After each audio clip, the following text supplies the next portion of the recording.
Eu resolvi colocar esse conteúdo aqui de esquemas de reforçamento porque é um tema importante dentro da análise do comportamento. Quem for fazer disciplina com a Kelly, né, que eu acho que ela vai dar para vocês no semestre que vem, isso vai ser necessário. E também quem quiser se aprofundar mais, for fazer um mestrado, uma especialização em análise do comportamento, é um tema importante. Ele não estava antes no cronograma por uma questão de tempo mesmo, tá? E acabou que o semestre foi estendido, né? A gente, infelizmente, talvez tenha menos tempo de prática, então eu achei que era melhor tratar o livro inteiro. E aí, com isso, a gente trata todos os temas que estão lá no livro e que são importantes para a disciplina de análise experimental do comportamento. Esse tema aqui, de esquemas de reforço, ele talvez seja o que a gente menos vai conseguir enxergar na prática, na nossa vida, no dia a dia, como ele acontece, tá? Diferente das outras coisas que a gente viu até agora, que é os exemplos que eu dou, eles são aquilo mesmo. Os exemplos de esquemas de reforçamento, quando eu dou os exemplos na prática, na vida, né, ele é um pouco estendido, assim, a gente tem que forçar um pouco a barra, porque ele surgiu mesmo na análise experimental em laboratório, tá? Mas ele é muito importante, ele trouxe algumas compreensões aí que são interessantes, por mais que a gente precise dar essa estendida. Mas então, em muitos momentos, eu vou ter que falar de comportamento de rato, de comportamento de pombo, que às vezes não é muito interessante, mas tentem fazer um exercício aí hoje como se vocês fossem mesmo pesquisadores de laboratório, tá? Também não é um tema tão novo assim, porque quando eu falei lá de reforço, e no capítulo de reforço que ele fala de resistência à extinção, por exemplo, ele já traz um pouco do que é que a gente vai ver hoje. Se vocês lembrarem, eles falam, o Moreira e Medeiros, né, eles falam assim, que os comportamentos que são reforçados intermitentemente, eles são mais resistentes à extinção do que aqueles comportamentos que são reforçados todas as vezes em que eles ocorrem. Vocês se lembram disso? Faz sentido para vocês?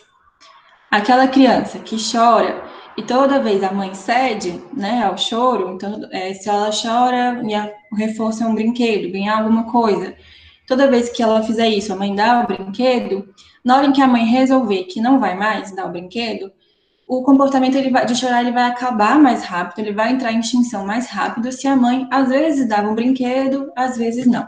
Isso é esquema de reforçamento, tá? É quais são os critérios, o que eu tenho que fazer para ganhar um reforço. Então, aqui a gente vai estudar a relação entre uma resposta e a consequência. A gente esquece um pouco o controle de estímulo e vai focar hoje na contingência, na relação que tem entre uma resposta e uma consequência. Deixa eu contar para vocês como que o estudo de esquemas de reforçamento surgiu.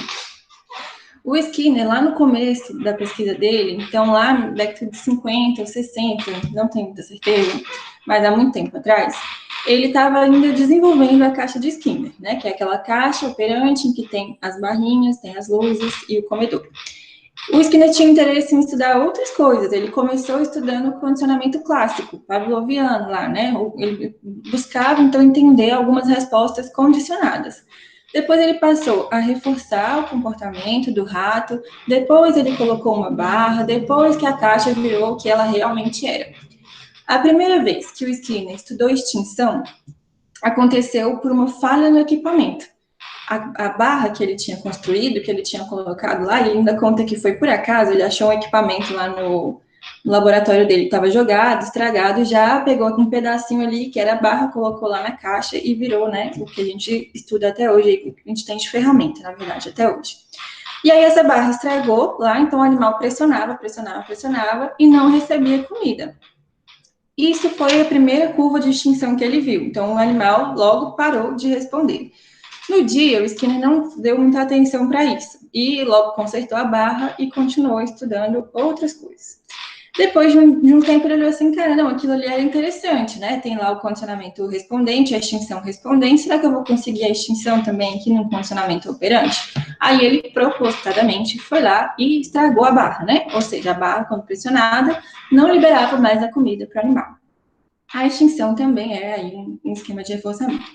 Depois, o Skinner, ele tinha que dar comida para o rato, né, dentro da caixa, uma comida que ele preparava, ele tinha que preparar lá a fórmula e tal, e era uma coisa complicada, exigia um tempo dele e exigia muito material, né, muita comida para fazer. E aí um dia ele olhou e falou assim, cara, será que eu faço isso daqui mesmo? Que preguiça, isso aqui nasceu da preguiça dele. Ele olhou, não, isso daqui é muita coisa, quer saber? Será mesmo que eu preciso dar comida todas as vezes em que o rato pressionar a barra? Será que se eu der só uma vez e depois o rato pressiona mais três e não recebe, recebe só na quarta? Será que o comportamento não vai se manter também? Se eu fizer isso, eu consigo que a minha comida aqui dure por mais tempo. Se eu der a comida sempre, esse tanto aqui que eu vou levar tantas horas preparando vai acabar em 3 dias. Aí ele pegou e fez isso. Ele fazia com que o rato pressionasse a barra, né, e não ganhasse a comida. Então o rato precisava pressionar a barra 3 vezes até que a comida viesse. Com isso, nasceu essa área de pesquisa toda, que é de esquema de reforçamento, tá? Quando ele pegou os dados, ele viu que o comportamento do rato era muito diferente de como era um comportamento que toda vez recebia reforço. Então, se o rato tem que pressionar a barra e ganha comida, ele tem que pressionar só uma vez e ele ganha comida, vai acontecer uma coisa com o padrão de respostas. Se ele precisa apertar a barra 3 vezes até que ele ganhe a comida, o comportamento vai ser diferente. Vocês acham que o rato vai pressionar mais vezes, então a frequência da resposta vai ser maior, ou vai ser menor se ele tiver que apertar mais vezes para ganhar a comida?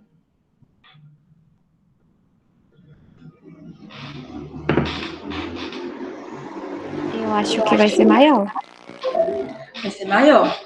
Porque se eu preciso, para ganhar uma pelota, apertar 3 vezes, eu vou. A cada pelota vai me custar, digamos, 3 pressões da barra. Então, para eu comer 30 pelotas de alimento, eu vou ter que apertar 3 vezes 30, 90 vezes a barra, né? Enquanto que o outro rato, que cada vez que ele pressiona a comida vem, ele vai apertar só 30 vezes, tá? Então, o que os esquemas de reforçamento nos ensinam? Depois que o Skinner fez isso, né, lá por um acaso, então, só para economizar na comida do rato e economizar no trabalho dele, ele foi variando e foi fazendo diferentes formas, então, de entregar o reforço. Essas diferentes formas, a gente fala que são diferentes critérios que o ambiente exige aí para que a resposta seja reforçada, ou diferentes regras, tá? São regras que a contingência estabelece que o animal tem que responder para ter acesso ao reforçador. Com isso, a gente já parte do princípio de que nem todas as respostas que são emitidas, elas precisam entrar em contato com o reforçador, tá? Uma resposta pode ser mantida e mesmo que ela só entre em contato com o reforçador, às vezes. Isso está presente muito na nossa vida, né? Quando você pede dinheiro para alguém, para o seu pai, não sei quem ainda mora com os pais, alguma coisa assim. Uma vez você pede, você não recebe. Da outra vez, os que você pede, você recebe. Passa umas 5 vezes você pedindo e ele não te dá dinheiro, até que um dia você pede de novo e ele te dá. Então, o seu comportamento de pedir, ele vai se mantendo por mais que você não receba o dinheiro ali todas as vezes. O Skinner foi manipulando, então, 2 tipos de critério para essa relação entre a resposta e a consequência. Um critério é de tempo, então seria necessária uma passagem do tempo para que o reforço seja entregue depois de uma resposta, ou um critério de razão. Razão aqui é número de vezes em que uma resposta ocorre. Ou uma mistura entre esquemas de razão e esquemas de tempo. Depois que ele fez isso, ele criou 2 livros, escreveu 2 livros sobre isso. Um deles é esse aqui, Comportamento dos Organismos. O outro se chama Esquemas de Reforçamento mesmo. E isso serve de pesquisa até hoje, tá? Hoje não tanto estudando diferentes tipos de esquemas de reforçamento, mas estudando eles como base para estudar qualquer tipo de outra coisa. Mas quem for para a área aplicada também vai ter que saber um pouco de esquemas de reforçamento. Então, o primeiro esquema de reforçamento que a gente tem, é um que a gente já vem estudando, né, nem que seja implicitamente, é o esquema de reforço contínuo, ou CRF. É um esquema, então, em que toda a resposta, ela recebe reforço. Toda vez que o rato pressiona a barra, vai ter a consequência, vai ter comida. A criança, toda vez que ela chora, se ela recebe o brinquedo, se ela recebe atenção, ou se ela recebe, seja lá o que for, que mantém esse comportamento, a gente fala que ela está em CRF.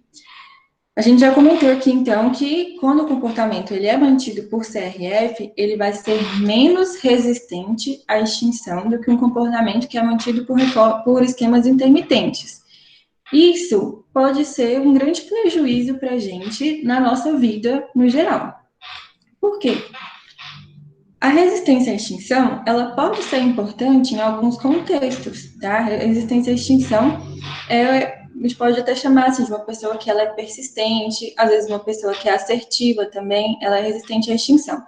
Uma criança que ela é criada num ambiente em que ela sempre que ela faz alguma coisa, ela é reforçada, no momento em que ela chegar na vida, né, que ela entrar em extinção, que o mundo não é ali reforçando continuamente, é uma pessoa que vai desistir muito rápido. Então, se você tem o hábito de estudar, você sempre estudou na sua vida e sempre se saiu muito bem, e um dia você não se sai tão bem assim, você vai entrar em extinção. Então, você fez tudo o que você fazia antes, que dava certo, que você fazia com que você tirasse notas boas, mas numa disciplina específica isso não aconteceu. E aí, como é que você vai lidar com essa extinção? Você vai desistir, vai jogar essa matéria para o alto, vai deixar para lá, ou você vai ser resistente à extinção e vai continuar estudando? Pode ser que em algum contexto da sua vida seja importante ser resistente à extinção, em outros também pode ser que não. Mas ser assertivo, por exemplo, é justamente você continuar respondendo ali de acordo com o que você considera correto, né? Por mais que as pessoas ao seu redor não reforcem seu comportamento. Então, se eu considero que é importante para mim fazer psicologia, né? Meus pais eram completamente contra, minha família é completamente contra. Eu mantive ali minha resposta, né? Até hoje na psicologia, por mais que as pessoas ao meu redor, na minha família, me deem extinção. Então, isso pode ser bom em alguns aspectos, né? O próprio Skinner, ele criou um livro, ele escreveu um livro que chama Walden 2, em que ele fez como se fosse uma sociedade utópica, assim, é um livro tipo de literatura. Ele criou essa sociedade futurista, né? Como é que seria uma sociedade já criada, planejada para as pessoas aumentarem o bem-estar e a qualidade de vida. E eu li esse livro, num pedaço ele fala assim das crianças, como que as crianças seriam criadas, e ele já faz que propositalmente as crianças receberiam brinquedos que estariam programados para de vez em quando pararem de funcionar. Então, de vez em quando as crianças entrariam em extinção lá, tá brincando com algum robô, alguma coisa assim, aquilo ali para de funcionar. É extinção, então, né, se ela continuar tentando ali, não vai adiantar nada. Isso já seria para criar pessoas que fossem mais resistentes à extinção. Tá? Então, pessoas mantidas em CRF, elas normalmente vão desistir mais fácil quando as coisas derem errado, né? Mas o que vocês acham que acontece que mesmo que a pessoa esteja mantendo o comportamento num CRF, então sempre tenha reforço para o comportamento dela, esse reforço seja atrasado? Por exemplo, você tem um amigo que você sempre manda mensagem para ele. De repente, ele não é que ele para de te responder, mas ele sempre responde, ele te responde, né, com um atraso. Então, você manda a mensagem hoje, ele só te responde na quinta-feira. Aí, na quinta-feira, você vai e responde ele, aí passa mais 4, 5 dias até que ele te responda. Ou seja, a consequência que ele te dá, né, para a mensagem, para a sua mensagem, escrever uma mensagem, é uma consequência atrasada. O seu comportamento de continuar escrevendo uma mensagem para ele vai se manter em altíssima frequência ou vai reduzir de frequência? Como é que acontece na vida de vocês? Vai reduzir. Vai reduzir. O atraso do reforço, ele faz com que o nosso comportamento reduza de frequência também, tá? Então, se você, né, tá ali falando com a pessoa e a pessoa não te responde na hora, demora a responder, você vai diminuir a frequência com que você fala com ela, não é porque você tem raiva, não é porque você não gosta da pessoa, que você tá de birra, é simplesmente o esquema de reforçamento que ela colocou aí para você. É um CRF, mas é um CRF com atraso do reforço. Isso também já foi manipulado no laboratório. Eles faziam o rato pressionar a barra e a comida demora 3 segundos, às vezes 5 segundos, para ela vir. Então, é um CRF, porque ele tem que pressionar para a comida chegar, mas depois que ele pressiona a barra, passa um tempo até que a comida venha. O que foi observado é que o comportamento reduz de frequência. Realmente, ele vai baixar em relação a uma condição em que o reforço ele é imediato, né? Não tem nenhum tipo de atraso. Se eu quero ensinar um novo comportamento para alguém, é importante que eu ensine em CRF e que o reforço seja imediato, tá? Então, o CRF, ele é importante para aquisição. Igual quando eu dei aquele exemplo lá de como ensinar uma criança a arrumar o quarto. Se você já começar, quando a criança arruma o quarto, você um dia elogia, outras vezes você não elogia, ou então se for dinheiro que você esteja dando, uma vez você dá dinheiro, outras vezes você não dá. O comportamento, se ele estiver na fase de aquisição, ele vai demorar muito, ou pode ser que a criança nem adquira esse comportamento. Se você quer que ela aprenda, tem que ser então o CRF. Toda vez que ela arruma, você vai dar o reforço. Também tem que ser imediato. Se vocês, né, vamos supor que você tem a consequência de quando você chegar em casa, o quarto tem que estar arrumado, né, em épocas de pré-quarentena. Se você chega em casa, aí você primeiro vai fazer comida, depois vai fazer não sei o que, faz um monte de coisa, só depois de um tempão que você chega lá, olha pro quarto e fala alguma coisa, o reforço também não vai ser tão poderoso para manter esse comportamento do que se você chegasse e já fosse lá olhar o quarto e parabenizasse ou desse o que for para essa criança, tá? Então, o atraso do reforço é também uma variável importante aí para a gente pensar na aprendizagem. Até um exemplo também na educação. Tem lugares em que os professores não são obrigados a dar a nota logo em seguida que a gente faz as avaliações, né? Aqui na faculdade a gente precisa, porque eles colocam um limite lá para lançar as notas, e isso é bom para a aprendizagem. Por quê? O aluno tem todo um comportamento, uma cadeia comportamental de estudar para a prova. Aí o reforço pode ser tirar uma nota boa, né? Para algumas pessoas, o que vai manter todo esse comportamento de estudar é a nota. Se eu levo mais de um mês para entregar a avaliação, o reforço vai ser atrasado, né? Vai ter um mês de atraso. Você estudou lá um mês atrás, agora, só agora que você está entrando em contato com qual foi realmente a sua nota. Então, isso pode enfraquecer o seu comportamento de estudar. Você não recebeu o reforço ali por estudar. Por isso que eu tento, na maioria das vezes, entregar as avaliações bem rápido. Nem sempre eu consigo, né? Pelo volume de coisas, mas é importante que a gente tente, pelo menos, para poder manter o comportamento. Bom, então CRF é isso. CRF é importante para a gente adquirir comportamento, mas ele depois pode tornar o comportamento muito mais frágil, até por conta da saciação. Um animal que está lá na caixa de Skinner, ele só vai responder, só vai lá pressionar a barra, quando ele estiver numa operação estabelecedora de privação de alimento. Se o rato estiver saciado de alimento, ele não vai continuar apertando a barra. Faz sentido, né? Se ele está com a barriga cheia, se ele está saciado, não tem por que ele continuar apertando a barra. Igual a gente pode amar determinado tipo de comida. Posso amar pudim, mas se eu estiver com a barriga muito cheia, eu não vou fazer coisas que produzam pudim, eu não vou comer mais pudim. Então, em termos experimentais aqui, era muito complicado trabalhar apenas com CRF, tá? No laboratório, porque o comportamento parava de acontecer muito rápido. Então, para um rato ganhar 30 reforços numa caixa, né, ele tem que trabalhar, apertar a barra só 30 vezes. Enquanto que se ele tiver que apertar várias vezes para ganhar aquela comida, então se ele tiver que apertar 5 vezes, ele vai trabalhar 5 vezes mais que esse rato, né? Vai precisar apertar mais de 100 vezes. Isso me dá uma margem melhor para eu fazer alguns tipos de manipulações que são importantes, tá? No laboratório. Mas na vida isso aqui também é importante, né? Pensar que uma pessoa que está em CRF, ela rapidinho, ela sacia. E aí aquilo ali vai deixando de ser reforçador. Então, se eu estou sempre reforçando uma pessoa, né? Sempre estou dando ali, sei lá, carinho, atenção, sempre que a pessoa quer, ela vai ficar saciada rapidinho do meu carinho e da minha atenção, tá? E aí isso vai deixar de ser reforçador para ela. Igual o pudim deixa de ser reforçador para a gente. Bom, mas vamos lá para os esquemas de reforçamento. Então, Moreira e Medeiros, né, ele traz essa definição de que os outros esquemas, eles são intermitentes, são todos opostos ao CRF. Eu achei essa classificação um pouco arbitrária, tá? Acho que nem todos os autores seguem dessa maneira, mas enfim, é só se opondo a isso. No CRF, uma resposta vai ser emitida e ela vai ser reforçada. Em todos esses outros esquemas que a gente vai ver a partir de agora, vão ter diferentes critérios que o organismo tem que emitir a resposta para que o reforço aconteça, e o importante é que as respostas, elas se mantenham acontecendo, por mais que algumas respostas não sejam reforçadas, tá? Diretamente. Então, o primeiro esquema que a gente vai ver aqui são os esquemas de razão. Eu vou escrever aqui no chat para vocês irem acompanhando, porque às vezes eu vou utilizando as siglas, e eu sei que para quem está começando, é um pouco confuso, só que às vezes eu esqueço e vou falando. Então, o FR é um esquema de razão. Eita, vai bater a porta ali. É um esquema de... Gente, só fechar a porta para não bater, né?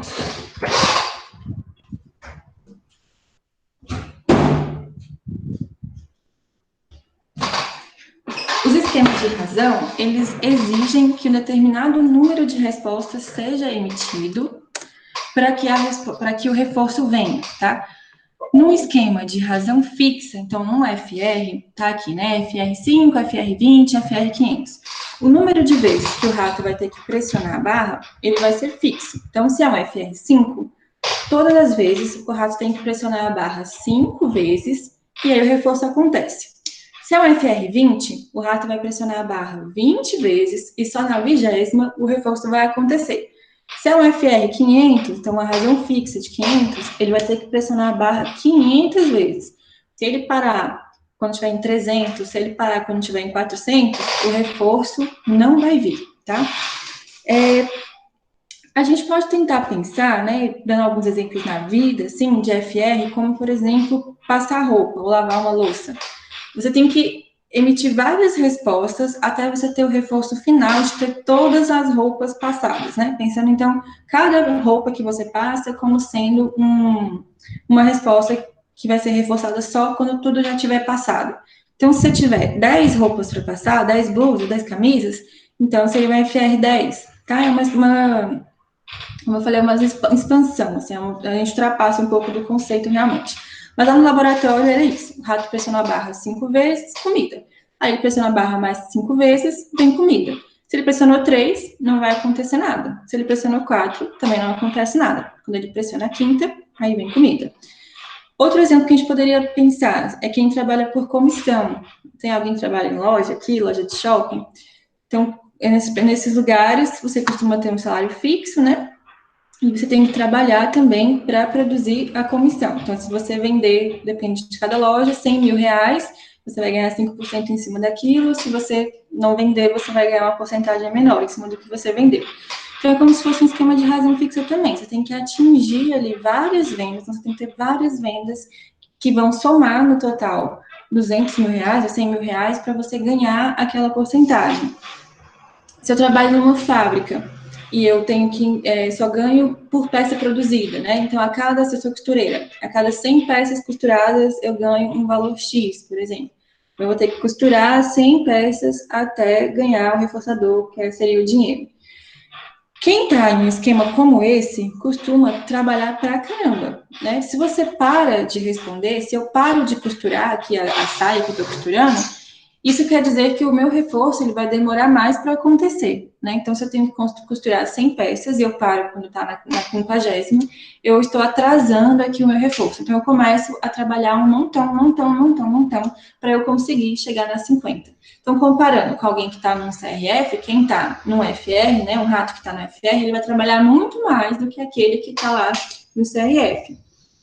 A gente pode pensar também no FR como sendo uma semana de prova, né? Você vai ter 5 provas de cada uma das disciplinas que você vai ter que estudar e o reforço final seria acabar a semana de provas. Então, você teria que passar ali por tudo isso até chegar no final. Aí chega um momento que é bem interessante do FR. Quanto maior a razão que a gente coloca no FR, então se eu colocar um FR 50, um FR 100 ou mais, após o animal receber o reforço, ele faz uma pausa. Isso chama pausa pós-reforço, que seria como se o animal parasse para descansar, tá? Então, pense na própria semana de provas. O que acontece? Você vai estudar alucinadamente a semana inteira. Quando acaba a semana de provas, o que a gente faz? Chega o final de semana, é a pausa pós-reforço, não é? Você nem pega nos livros, você vai deixar todo o seu material da faculdade escondido, você vai assistir série, você vai sair, você não quer nem ir à biblioteca, você não quer nem saber de livro, né? Então, isso é natural do esquema de reforço que a gente está inserido. E aí, o que acontece? A gente fala assim, não, né? Passou a semana de provas, eu estava ali super atarefada, e você fala, eu nunca mais vou fazer isso, vou estudar sempre, né? Vou estudar todos os dias para não deixar a matéria acumulada e quando chegar na semana de prova você tem que estudar de novo. Só que você vai estendendo a pausa após reforço, né? A pausa após reforço chega até a próxima semana de provas, que é quando você tem que estudar tudo de novo. Então, quanto maior o esquema, tá? Quanto maior a razão aqui, mais vai ter essa pausa após reforço. De manhã me fizeram uma pergunta muito interessante, assim. Nossa, um animal que tiver no FR500, ele não vai entrar em extinção? Porque imagina, um animal apertar a barra 400 vezes e não vir o reforço, ele vai continuar apertando, ele vai apertar 500 vezes? Aí, depende. Quando eu quero estabelecer um comportamento no FR, eu não posso colocar o animal na caixa já num FR muito alto, tá? Num esquema com a razão muito alta. Se eu coloco o animal lá, que está acostumado num CRF, e coloco ele no FR 500, isso é a mesma coisa que colocar ele em extinção. Realmente, ele não vai responder 500 vezes até ele entrar em contato com o alimento. Ou seja, rapidinho ele para de responder. Eu tenho que fazer isso gradativamente. Um dia eu coloco ele, sai do CRF, eu coloco ele no FR3. Aí o comportamento vai se manter. Depois eu coloco no FR5, depois eu coloco no FR10, depois no 20, depois no 40, no 50, e vou aumentando gradativamente. Aí a gente consegue, sim, que o animal responda no FR500, tá? Ele vai responder 500 vezes até o reforço aparecer. E aí depois, quando ele consumir o reforço, ele vai ter essa pausa após o reforço, que é como se ele estivesse descansando para trabalhar mais depois, mas tecnicamente o nome é pausa após reforço, e depois ele vai e recomeça a trabalhar, alucinadamente lá, apertando a barra 500 vezes, tá? O outro esquema de razão é o de razão variável. Aqui também o que importa é o número de vezes em que o animal vai pressionar a barra para ganhar comida. Só que essa razão ela é variável. Esse número aqui, se é um BR5, um BR20 ou 500, ele significa que é a média do número de respostas necessário. Tem até num slide aqui, ó. Aqui é um VR30, tá? Se eu tô no VR30, então na primeira vez, no primeiro momento ali que eu entrei na caixa, eu vou ter que responder 16 vezes até vir o reforço. Na segunda vez, então, ó, respondi 16 vezes, ganhei o reforço. Agora, eu tenho que responder 40 vezes até o reforço acontecer. Depois, eu vou ter que responder 12 vezes, aí o reforço vem. Depois, 35 vezes, aí o reforço vem. Depois, 30, 13, 15, 20, 50, até chegar no 30, tá? Então, o 30 é a média de todos esses números aqui. Então, em oposição aqui ao FR, quando o rato está no FR, ele sabe que ele tem que pressionar a barra um número fixo de respostas, número X, 5 vezes, 10 vezes, e a comida vai vir. Quando ele está no VR, eu nunca sei quantas vezes que eu vou ter que pressionar a barra para ganhar o alimento. Em algumas vezes, o número pode ser bem baixo, né? Pode ser só 12 vezes, por exemplo. Mas, de repente, pode ser que eu precise apertar 50 vezes aqui para o alimento vir. O que acontece, então, com o animal que ele está submetido a um VR? Ele não vai ter pausa após reforço. No FR, na razão fixa, o animal ele para, né? Responde 5 não. Se eu respondi 50, para um pouquinho, volta a trabalhar. Respondi mais 50, para um pouquinho, volta a trabalhar. No VR, não faz muito sentido eu parar. Porque pode ser que se agora eu respondi 40 vezes, na próxima eu tenho que responder só 12.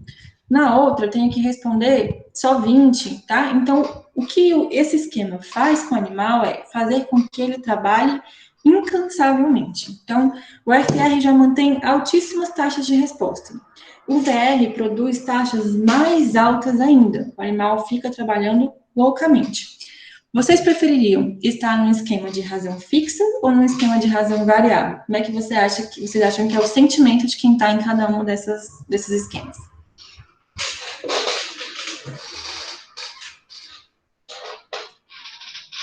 Prefiro uma razão fixa, com certeza. Por quê? Por quê?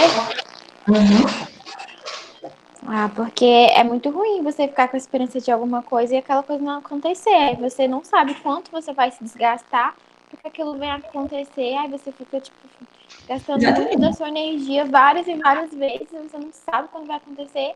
Pelo menos na razão fixa você já tem uma ideia do que você precisa fazer. Exatamente. O pior que seja, né? O pior que você tem que responder 400 vezes, é melhor eu saber que eu tenho que responder 400 do que eu não saber. E isso situações ambientais que são de muita instabilidade, tá? Elas nos geram ansiedade. A incerteza nos gera ansiedade. Então, ter a certeza de que eu tenho que responder 50 vezes é melhor do que ter a incerteza de que eu tenho que responder 3, 4 ou 10 vezes. Que é um pouco do que a gente está vivendo agora, né? Pensando na incerteza, assim. A gente não sabe muito bem qual é a duração do decreto, cada decreto foi emitido num dia diferente, aí de repente estende o decreto, depois eles já estão abrindo outros lugares, e aí depois é uma super confuso, super incerto, né? Então o que a gente sente é ansiedade.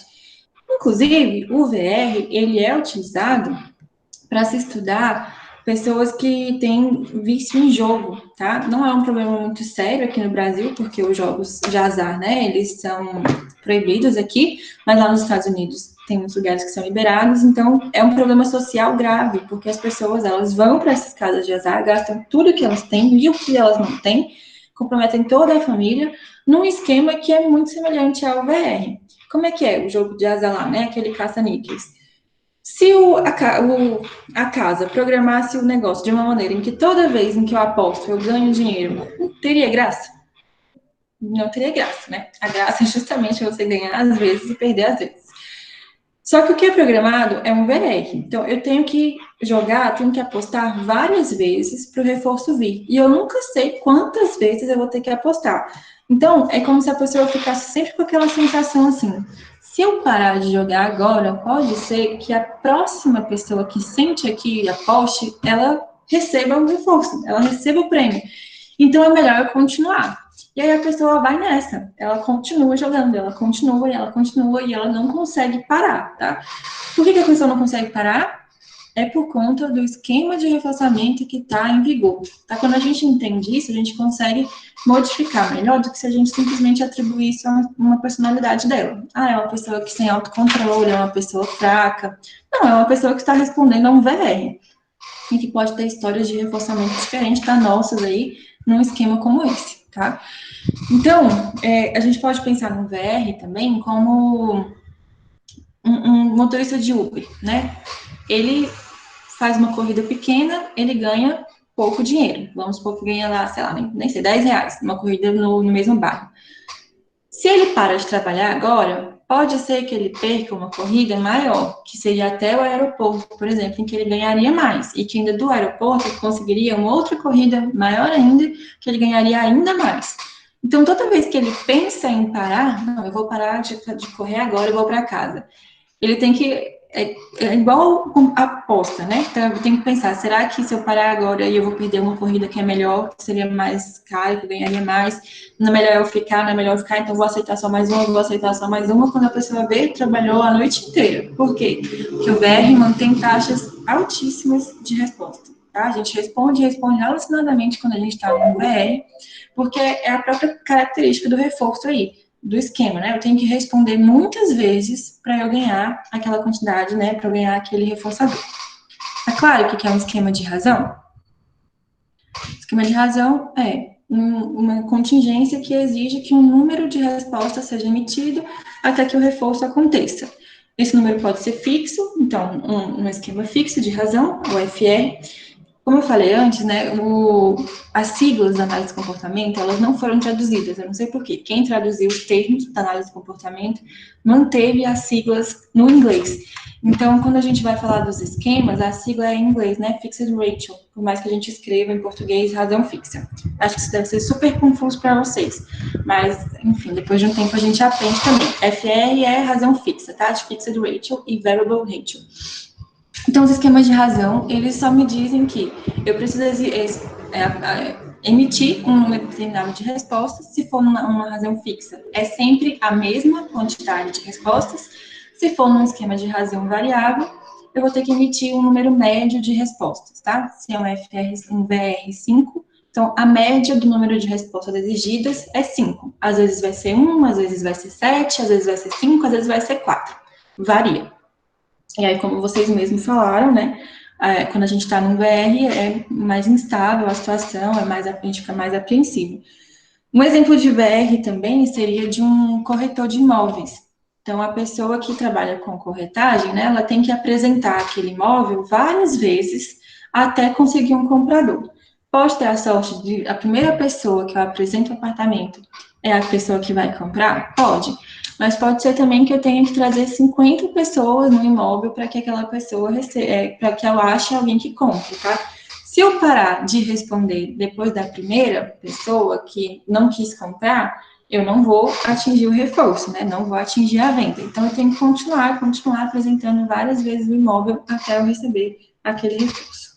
Beleza? Esses são os esquemas de razão. O razão fixa e o razão variável.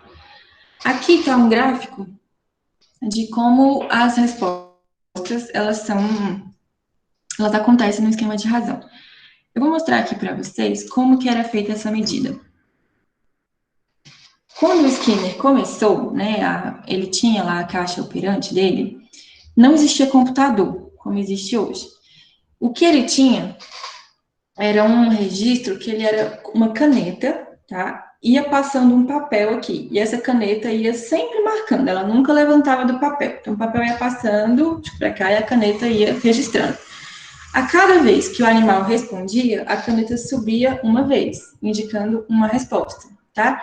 E aí o papel continuava. Se dentro de 1 minuto o animal respondesse 30 vezes, 30 vezes, a caneta vai subir 30 vezes dentro desse 1 minuto aqui. Então, você sabe qual é a velocidade que o papel passa, você consegue identificar qual é o momento da sessão em que aquela resposta foi contabilizada. O que ele tinha de medida, então, é o que se chama de resposta acumulada, que a gente vê aqui nesse gráfico. Deixa eu mostrar para vocês como é que é. Deixa eu mudar aqui a janela.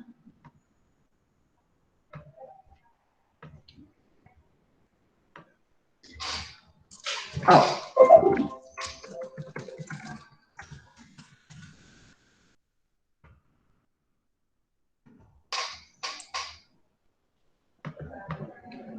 Considerem que aqui são os minutos, tá? É o tempo da sessão.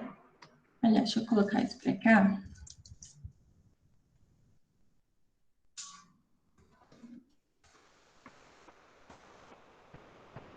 Aqui é 1 minuto, 2, 3, 4, 5, 6, 7, 8, 9 e 10 minutos. Se no primeiro minuto o animal emitir 5 respostas, a caneta subia lá 5 vezes. Então, isso me indicava que tinham acontecido 5 respostas. A caneta, ela não desce, tá? Então, quando chega no segundo minuto, ela já registrou aqui 5. As respostas que acontecerem no segundo minuto, elas vão ser adicionadas. Então, quando eu chego aqui no segundo minuto, se ele respondeu 3 vezes, vou colocar aqui a absoluta.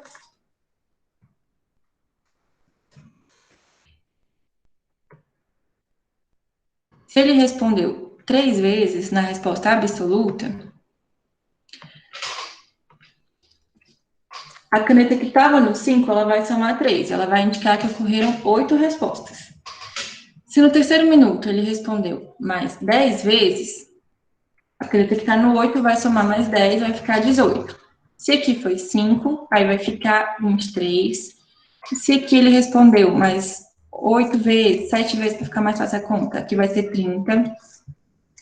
Depois ele respondeu mais 8, vai ser 38, e assim vai, tá? Se aqui o animal para de responder e fica em 0, ele não respondeu nada, aqui vai se manter um número, a caneta vai ficar reta, vai vir aqui para 38. Se aqui fica 0 de novo, vem para 38, continua 38. Se fica 0, 38. Se fica 0, 38. Isso vai me dar um gráfico assim, ó.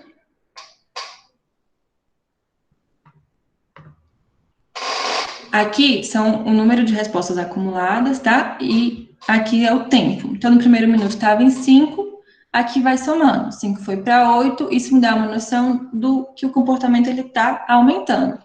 Quando chega aqui, ó, o comportamento não aumenta mais. Isso quer dizer que o animal não está mais respondendo, tá? Se for no FR, pode ser a pausa após reforço, ou pode ser que ele está em extinção, por exemplo. Então, ninguém falou aqui, né?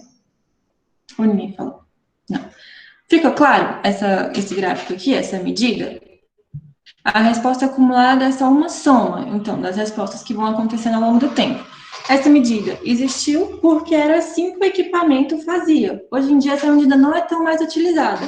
mas naquela época era como o equipamento que existia, né? Não tinha computador, era como ele registrava, foi uma medida interessante e que mostrou para a gente diferentes padrões de resposta também. Essa medida se assemelha um pouco ao que a gente vê hoje, os gráficos no noticiário, né? De números acumulados de pessoas infectadas, costuma ser assim também. Então, num dia tinham 5 pessoas infectadas. Se hoje mais 3 foram infectadas, então seriam 8 pessoas. Se agora mais 10 pessoas são infectadas, o gráfico vai subindo, né? E é essa curva aí que a gente está tentando achatar. Ficou claro como é que é a medida feita? Voltando, então, para o gráfico aqui do slide.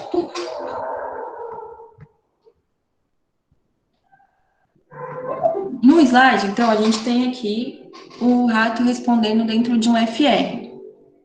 Eu acho que está um pouco pequeno, né?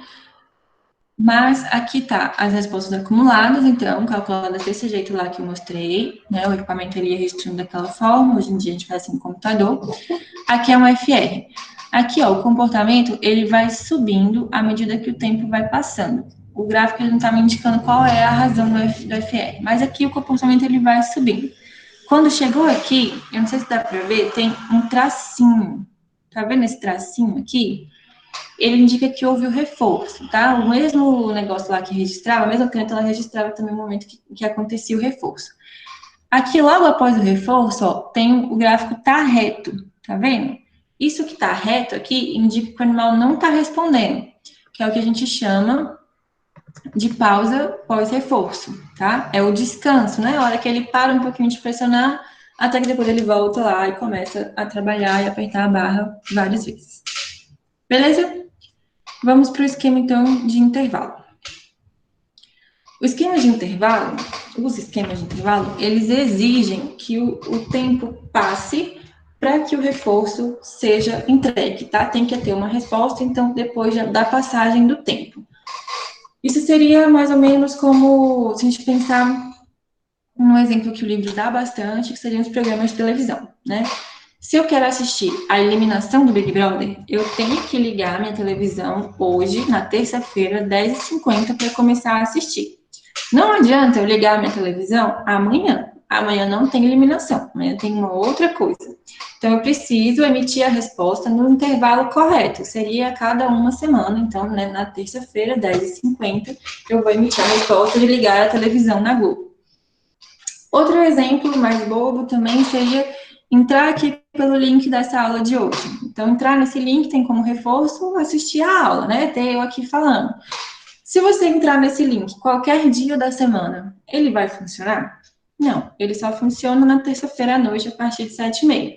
Então, é um esquema também de intervalo, tá? A resposta ela não pode acontecer a qualquer momento no tempo para acessar o reforço.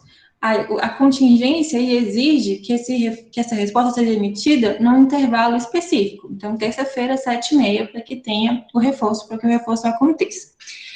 Esse esquema exige, então, que os animais, os organismos, eles tenham uma noção de passagem de tempo.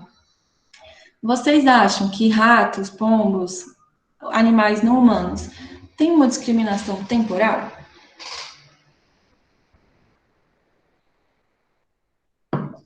Tem.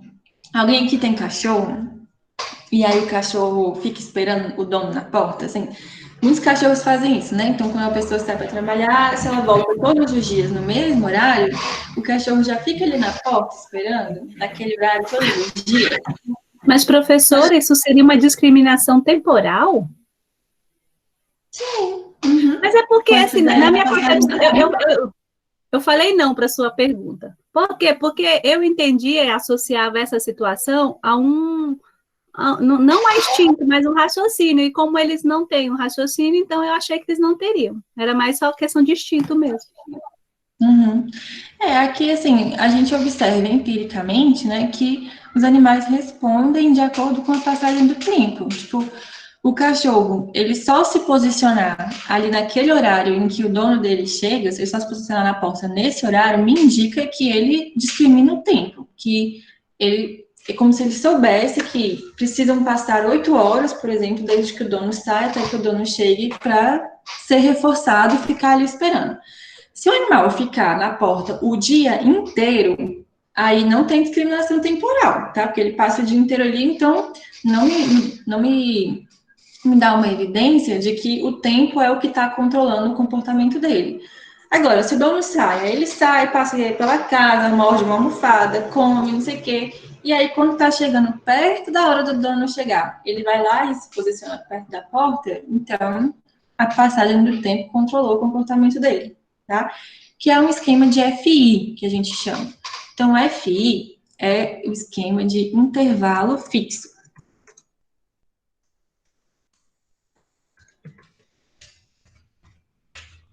E um VI é um esquema de intervalo variável. Aqui a lógica é a mesma do FR e do VR, só que em vez de número de respostas, é passagem do tempo. Se o que está em vigor é um FI, o reforço ele vai ser entregue depois que passar um intervalo fixo de tempo. Se é um FI 10 segundos, depois de 10 segundos, a primeira resposta que foi emitida, ela vai ser reforçada. Se for um FI 60 segundos, então depois que passar 60 segundos, 1 minuto, a primeira resposta que foi emitida, ela vai ser reforçada.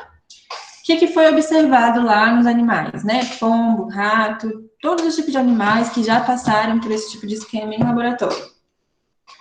Num intervalo maior, né, que seja possível observar, tipo 60 segundos, o que vai acontecer? O reforço foi entregue aqui, ele acabou de consumir esse reforço. A taxa de resposta vai ser baixa. Ele não vai responder. À medida que vai se aproximando o próximo reforço, então, à medida que o tempo passa, vai aumentando o número de respostas, tá? Quando está chegando ali no 50º segundo, o animal começa a responder. Quando está chegando no 59, ele já responde muito mais. Aí, quando dá 60, ele responde, ganha o reforço, consome o reforço, e a taxa de resposta baixa de novo, vai lá próximo a zero. Isso é um pouco análogo a gente pensar em trabalhar com prazos. Quando a gente recebe um prazo, se eu falar para vocês hoje assim, ó, vocês têm um trabalho de PGE para me entregar. A data combinada vai ser dia 14 de maio, daqui a um mês. O comportamento de vocês, é provável que vocês comecem hoje o trabalho? Qual é a chance de que vocês comecem hoje? Alta ou baixa? Baixa. 0. Nula. No final da semana, sexta-feira, já é provável que vocês comecem o trabalho? Acho que ainda não. 0. Brincadeira. Mas é. Quando for chegando daqui a 2 semanas, faltando 2 semanas para o prazo, talvez você comece a pensar mais no trabalho, né? Tipo, tem o trabalho da Flávia que eu tenho que entregar, meu Deus, trabalho. Quando falta 1 semana, talvez você já comece a organizar o material que você precisa para fazer o trabalho. Agora, é altíssima chance de que no último dia ali do prazo, então 14 de maio, esteja todo mundo trabalhando forte para entregar. Né? Alguém quer falar alguma coisa? Então, assim, por que eu falo isso? É importante a gente ter noção de que os prazos, eles são importantes e que a gente vai trabalhar de acordo com isso. Então, não se considerem pessoas más, pessoas fracas, pessoas sem autocontrole, porque vocês não começam o trabalho de vocês assim que o trabalho é dado, tá? Porque isso é natural, isso aqui é um esquema de reforço, é assim que a gente responde a intervalos fixos, tá?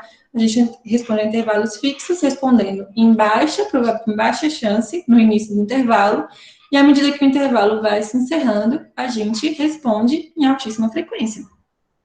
A semana de provas, a gente também pode pensar como se fosse um FI, né? Acho que a semana de provas é quase uma mistura, assim, entre um FR e um FI. Quando vai chegando perto da semana de provas, vai aumentando a chance de que você estude, né? Em comparação ao início do semestre, por exemplo. Então, está chegando no final do primeiro bimestre e a chance de que você estudar vai lá em cima. Passou as primeiras provas, você vai reduzir de novo, responder de estudar para a prova. Quando estiver chegando perto da outra semana de provas, a frequência do comportamento aumenta de novo, e aí você estuda mais para as provas, né, do que você estava estudando no início do intervalo. Teve uma vez que eu, em PGE, passei a prática, né, e toda a prática precisa de um relatório. Aí eu fiquei com dó dos meninos, toda semana eles terem que me entregar um relatório. Pensei, muitas pessoas vão se sentir sobrecarregadas e tal. Vou deixar, então, que eles possam me entregar todos os relatórios no final, no dia da prova. O que vocês acham disso, pensando num esquema de reforçamento? É uma boa ou não é? Eu acho que muita gente deixa acumular e aí acaba atrasando da mesma forma, às vezes. Exatamente. Pensando no esquema de reforçamento, eu sei o que vai acontecer. As pessoas vão passar a responder só quando chegar na semana de prova. E aí vai acumular prova com trabalho, vai ter que fazer um monte de coisa, vai ficar louco e vai odiar a minha disciplina para sempre e sair falando mal por aí, né? O problema não é a disciplina. Mas o que eu fiz foi tentar colocar alguns reforços ao longo do caminho. Então, quem entregasse o relatório no início, eu já iria corrigir, devolver, e a pessoa tinha a chance de refazer e aumentar a pontuação, né? Para alguns isso funcionava, para outros isso não funcionava. Mas aí as pessoas no final vieram me falar assim, eu fui mal na sua prova porque eu passei esse final de semana inteiro fazendo os trabalhos. Aí, então não vai dar para continuar desse jeito, né? E aí, por que eu passo tantas tarefinhas com prazo e vieram me pedir para ir estendendo o prazo? Porque eu sei que se eu estender o prazo em uma semana, vocês não vão fazer a tarefa hoje, vocês vão fazer daqui a uma semana, quando o prazo estiver acabando, né? É assim que o comportamento funciona. Não fiquem tristes com vocês mesmos, só identifiquem. Eu estou no FI. Se você não quiser cair na armadilha aí do FI, você tem que se programando de uma maneira diferente, né? Programando outros reforços para o seu comportamento.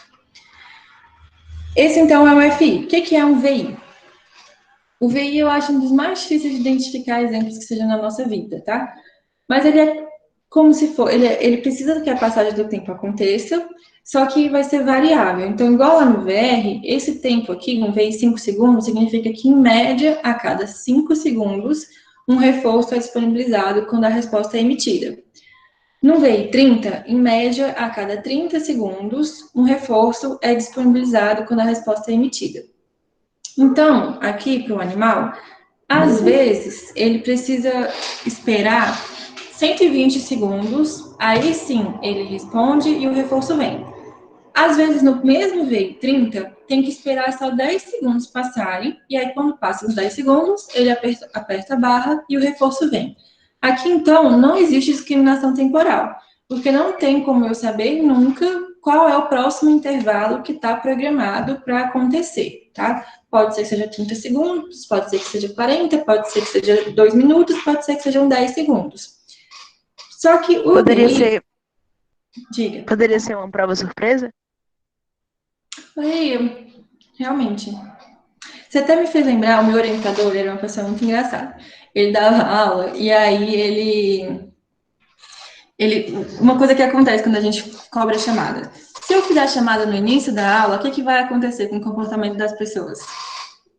Elas vão chegar no horário, né? E elas vão responder a chamada, e quando estiver chegando no final da aula, as pessoas vão embora. Se eu fizer a chamada no final da aula, o que acontece com o comportamento das pessoas? Elas chegam bem atrasadas, elas não se importam tanto com o horário que elas vão chegar, e elas saem mais cedo. Esse meu professor, ele gostava que as pessoas chegassem pontualmente. Aí ele falava assim, Flávia, eu programo um VI, porque se eu fizer a chamada sempre no mesmo horário, as pessoas, elas vão perceber que é um FI, vão chegar naquele horário, depois elas saem. Então, ele fazia a chamada em momentos diferentes da aula, e isso fazia com que as pessoas tivessem que estar sempre na aula. Então, às vezes ele fazia a chamada 10 horas, que era quando a aula começava, então tinha que estar todo mundo lá. Às vezes ele fazia 11h50, que era quando a aula terminava, tinha que estar todo mundo lá. Com isso, ele mantinha as pessoas lá na sala de aula o maior tempo, né, possível. Eu gostei de lembrar disso. Bom exemplo. Isso seria como se fosse um VI, então eu nunca sei quando a chamada vai acontecer. Ela pode acontecer no começo da aula, ela pode acontecer no final, é variável, né? O intervalo aí em que a chamada vem. As pessoas, elas pensam também, eu já vi isso na literatura clínica, considerarem o VI como ambientes instáveis também, porque eu nunca sei quando o reforço vai vir, né? Eu posso pressionar a barra agora e o reforço vir, e eu posso pressionar a barra agora e o reforço não vir, e eu não sei quando ele vai vir.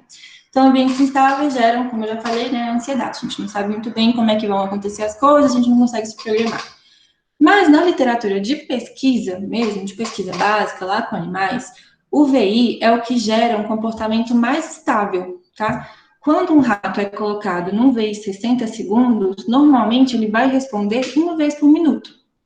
a taxa de respostas dele se iguala à taxa de reforço. Porque no VI 60 segundos, em média, numa sessão que dure 1 hora, em média, a cada 1 minuto, ele vai ganhar um reforço, né? Então, se a sessão dura 60 minutos, ele vai ganhar 60 reforços.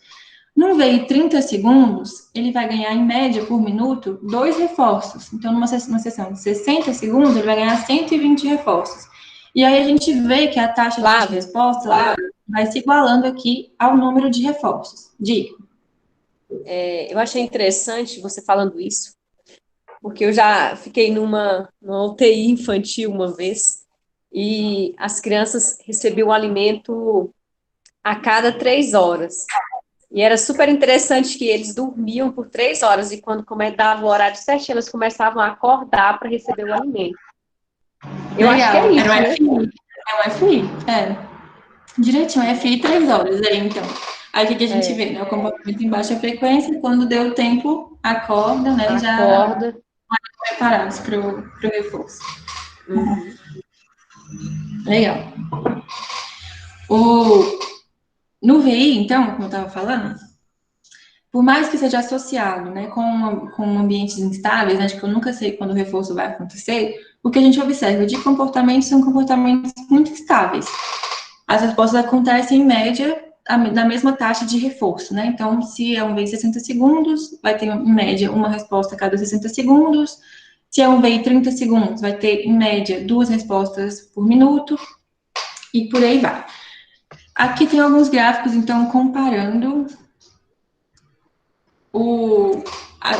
como se dá, né? Qual é o padrão de respostas em cada um desses comportamentos, em cada um desses esquemas. Aqui é um FI. O que acontece num FI? Parece um pouco de razão, né? Mas o que vai acontecendo? Aqui é respostas acumuladas, então é calculado da mesma maneira lá que eu mostrei no Excel. Aqui começou a sessão, é um rato que já está há muito tempo no FI. Ele não vai responder bem pouquinho. À medida que o tempo vai passando, ele aumenta aqui a frequência de respostas, até que aqui chegou o reforço. Aí ele consome o reforço e a linha fica reta aqui por um tempo. Significa que ele não está respondendo. Aí depois ele começa a subir de novo, reforço, ele para. Aqui são os meninos lá da UTI, então, ó, como tá dormindo, aí começa a acordar quando tá chegando aqui 3 horas, né? Então, essas ondinhas aqui são chamadas de scallop, tá? Cada uma dessas ondinhas aqui. É a própria discriminação temporal. Por isso, Miriam, que eu falei que os animais, eles têm discriminação temporal. Porque eles vão respondendo de acordo com a passagem do tempo. É claro que não é uma discriminação perfeita. Assim, porque se fosse perfeito, o rato daria 10 segundos, ele vai lá e pressiona a barra. Passou 10 segundos, ele vai lá e pressiona. O que a gente observa vai chegando perto do 10, ele começa a pressionar mais vezes, tá? Não precisa só uma vez. Mas isso mostra, assim, que os animais, eles percebem também a passagem do tempo. Isso aqui controla o comportamento deles. Aqui é um gráfico que compara o comportamento em VI e um comportamento em VR. Então, aqui é um esquema de razão variável e aqui embaixo é um esquema de intervalo variável.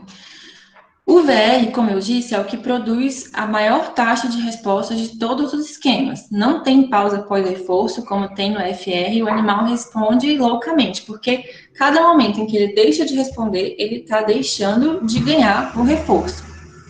Então, ó, aqui, esses tracinhos são os reforçadores.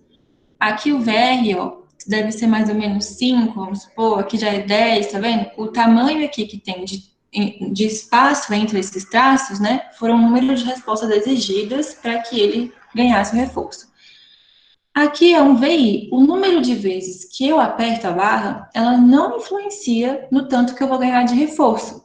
Se eu souber que eu estou num VI 1 minuto, por exemplo, e eu ficar olhando aqui no meu relógio, e a cada 1 minuto eu for pressionar a barra, eu vou ganhar todos os reforços que estão disponíveis para mim, tá? Que o esquema disponibiliza. Então, eu não preciso responder várias vezes. Eu posso responder pouquinhas vezes no VI e ganhar todos os reforços que estão disponíveis. Já o VR exige que eu responda muito para eu ganhar todos esses reforços aqui que estão disponíveis. Aí, como eu falei, ó, o VI é um que tem um padrão mais estável. Tá vendo que aqui vai subindo de uma medida bem rato está pressionando normalmente, não é que nem no FI, que ele para, depois ele volta, não é que nem no FR também, que eu respondo muito, muito, muito, depois eu paro. Aqui o animal ele vai respondendo de vez em quando, bem tranquilo. Aqui, de novo, uma comparação de um VR com um VI. É o livro do Catânia, tá? Isso aqui não é no livro de vocês. Aqui estão as respostas acumuladas, número de respostas. Aqui é o VR, aqui é o VI. Aqui é a passagem do tempo. Cada uma dessas linhas aqui indica um animal diferente. Alguém tinha falado? Não. Aqui, ó, esse animal A, ele é o que responde mais rápido. De novo, os tracinhos aqui indicam o reforço. Para todos eles é a mesma coisa. Quanto mais rápido eu respondo, mais reforço eu ganho. Olha só o animal A. Quando passou essa quantidade de tempo aqui, não sei se vocês conseguem ver direito. Quando passou essa quantidade de tempo aqui, ó, aqui não tem a escala direitinho, ele já ganhou 1, 2, 3, 4, 5, 6, 7, 8 reforços. Enquanto que o B ganhou só 4 e o C ganhou só 1. Quando o B ganhou aqui todos os reforços, você também. Mas aqui, ó, o animal que responde mais rápido, né, ele vai ganhar mais reforços do que aquele que responde mais devagar. O B, ele responde intermediário. Então, quando ele chega aqui, por exemplo, ele já ganhou 1, 2, 3, 4, 5 reforços, enquanto que o C só ganhou 4. Então, se eu estou no VR, é mais vantajoso eu responder muito. Quanto mais eu respondo, mais reforço eu ganho. Aqui é importante, eu já falei em umas outras aulas, que a análise do comportamento, ela tenta encontrar princípios do comportamento, né? Então, quando o Skinner desenvolveu os esquemas de reforçamento, ele viu que, dependendo de como o reforço é entregue para o organismo, ele vai responder de maneiras diferentes. Não quer dizer que todos os animais respondam exatamente com a mesma frequência, que o mesmo número de respostas. Não é, tanto é que o animal A responde muito, muito, muito, B intermediário, e o C responde um pouco menos. Mas o padrão é o mesmo para todos eles, tá? O padrão é responder muito sem parar, de qualquer forma. Quando a gente compara aqui num VI, por exemplo, já é bem diferente. Num VI, eu não preciso responder muito. A cada vez aqui é o quanto o reforço está sendo entregue de novo, né? Cada um desses tracinhos. O animal D, o animal E e o F, eles respondem também em velocidades diferentes, né? O D está respondendo muito mais, ó, a linha dele cresce muito mais aqui em número de respostas. Enquanto que o E responde intermediário e o F responde pouquinho. Só que diferente no VR, que quanto mais eu respondia, mais eu ganhava, aqui como no A, para esses animais, ó, não faz diferença. Todos eles ganharam o reforço aqui no mesmo momento. Então, quem se deu melhor aqui, na verdade, foi o F, porque ele responde menos, então ele poupa energia, ele faz outras coisas da vida dele enquanto o tempo está passando. Quando o tempo passa, ele vai lá, responde, ele recebe o reforçador do mesmo jeito que todos os outros organismos receberam também. Mas então, por mais que não seja exatamente igual, todos os animais respondam exatamente o mesmo número de vezes, eles desenvolvem o mesmo padrão, tá? Seja pessoa, seja rato, seja pombo, e isso seria também um dos princípios aí do comportamento. Acho que é interessante de falar que quando foram aplicar as pesquisas de esquemas de reforçamento com humanos, foi o primeiro momento que olharam essa análise de comportamento e falaram: meu Deus, isso daqui não serve com pessoas, joga fora, análise de comportamento não serve, não presta. Porque quando a gente colocava pessoas mesmo para responder nesses esquemas, é muito difícil. As pessoas não respondem. Um FI, então, é quase impossível em laboratório que uma pessoa responda um FI direitinho. Quando faziam com bebês que ainda não falavam, o bebê respondia no FI direitinho. Agora, se era uma pessoa que falava já, né, uma criança que falava, não, isso não acontecia. Então, falaram assim, então, isso aí, ó, não funciona. Esquema de reforçamento funciona só para animais não humanos, para humanos, ou que não falam, né, para humanos falantes não serve, então não adianta a gente estudar. Aí foram se fazendo várias e várias pesquisas, e sim, a gente fica também sob controle de um FI. A questão é que quando uma pessoa vai para um laboratório, o que controla o comportamento dela é muito diferente das coisas que controlam o comportamento de um rato. O rato está privado de alimento. Ele está ali trabalhando dentro daquela caixa para produzir alimento, né? Então, ele vai realmente estar mais motivado do que uma pessoa que vai no laboratório como voluntário. No Brasil, a gente não pode nem pagar as pessoas para participar de pesquisa, né? Por questões éticas. Então, a pessoa ela vai ali realmente só porque ela está interessada em participar de uma pesquisa, só está interessada em ajudar. Aí ela senta na frente de um computador. As pesquisas são feitas com computadores, que elas parecem um pouco com um jogo de computador. E a grande maioria das regras que são dadas é ganhe o máximo de pontos. O que vocês fariam se alguém falasse ganhe o máximo de pontos? Tenho certeza que eu ficaria apertando o botão várias e várias vezes. Aí a pessoa nem discrimina que o que está acontecendo é um intervalo, um esquema de intervalo, né? Que ela pode responder pausadamente, que ela vai ganhar todos os pontos também. E aí ela responde sem parar, porque é uma história muito grande que a gente já tem com jogos, né? De que quanto mais você faz as coisas, mais você ganha. Outra coisa também, quando você coloca a pessoa no laboratório, assim, você não deixa ela fazer nenhuma outra coisa. Ela não pode mexer no celular, ela não pode entrar nem com o material dela muitas vezes, porque senão ela, em vez de fazer a pesquisa, ela vai ficar mexendo em outras coisas. Então, só o que a pessoa tem para fazer é apertar o botão. Isso pode aumentar a chance dela apertar e apertar o botão. E aí, o esquema, o EFI, controla muito menos o comportamento dela do que essas outras contingências que estão em vigor, tá?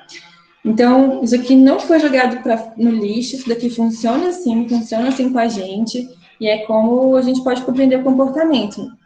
No EFI, também, lembrei desse exemplo que eu dei de manhã, quando a gente pensa em esperar o ônibus, né? Parece o exemplo também lá das crianças da Geiba.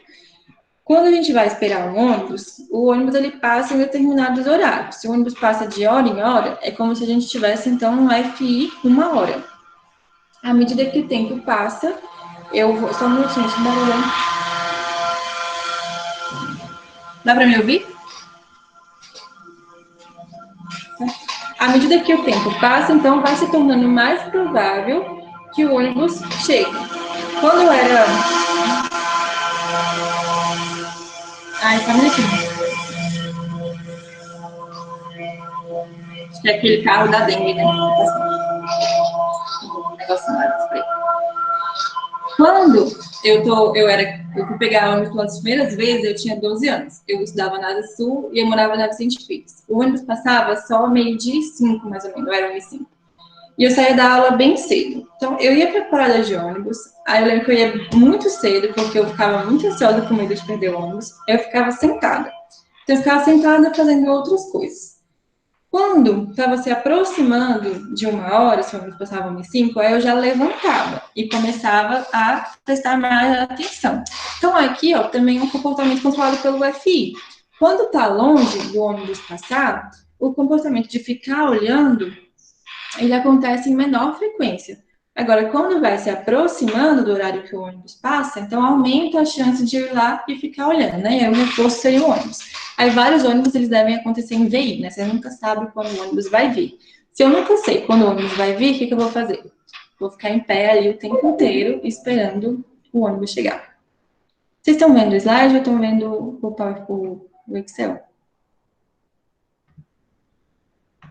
O slide. Então, vamos lá. O livro do Moreira de Medeiros, né, traz também essa comparação aqui, então, entre os esquemas de comportamento de respostas intermitentes e o de contínuo. No contínuo, a frequência do comportamento, ela vai ser mais baixa, né, do que no intermitente. Por quê? Porque eu tenho que responder mais vezes no intermitente para que o reforço aconteça. O esquema contínuo no CRF, ele sacia mais rápido, o animal rapidinho deixa de responder. Por isso que ele foi abandonado nas pesquisas e hoje a gente utiliza mais em VI, tá? Ele me dá mais possibilidades dentro do laboratório, se esse for o meu objetivo, né? Ter comportamento acontecendo por mais tempo. Mas os esquemas de reforço contínuo, eles são melhores para eu adquirir um comportamento. Se eu quero ensinar alguém a alguma coisa, eu tenho que ensinar em CRF só depois, né? E aumentando aí, colocando no FR, por exemplo. Mas os comportamentos também, os esquemas, eles vão influenciar na extinção, que foi lá o que a gente falou lá na aula de reforço, e hoje a gente vai dar um nome, então, para essa intermitência, né? Aqui tem a frequência acumulada, quando o rato está num CRF e quando ele está num FR. Quando está aqui no CRF, ó, o máximo de respostas que o animal chegou não é nem 200, né? Deve ser aproximadamente 100, considerando aqui até o 10º minuto da sessão, que é antes de começar a extinção. Enquanto que no FR, quando chega no 10º minuto, ele já respondeu ó, próximo de 400 vezes. Melhoras. Melhoras, Tamires. Então, quando o animal, o número de respostas aqui, ó, é muito maior no FR do que é no CRF. No CRF ele chegou a mais ou menos 100, no FR ele chega lá quase em 400. Quando começa a extinção a gente percebe aqui no gráfico quando a linha fica reta, tá? No CRF, ó, ela começa mais ou menos aqui no 20º minuto, ou até um pouco antes, talvez aqui. Precisou passar só uns 5 minutos, mais ou menos, para que o comportamento entrasse em extinção. Já no FR, ele continua respondendo ó, em alta frequência até chegar mais ou menos aqui na seta mesmo, que é quando a linha vai ficando reta. Por que isso acontece?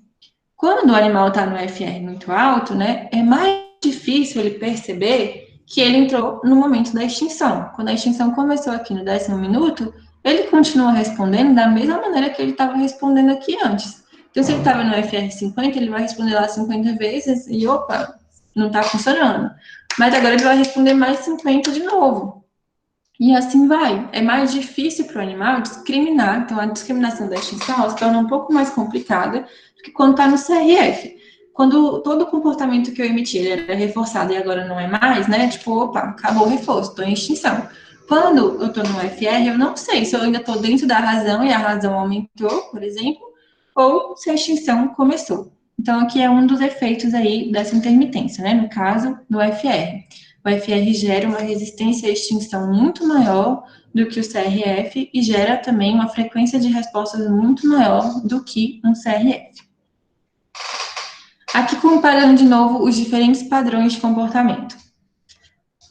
Aqui tem um FR, então razão fixa, o comportamento ele vai acontecendo ó, em altíssima frequência, a linha sobe quase reta assim, mas tem pequenas pausas aqui. Essa daqui são as pausas pós-reforço, tá?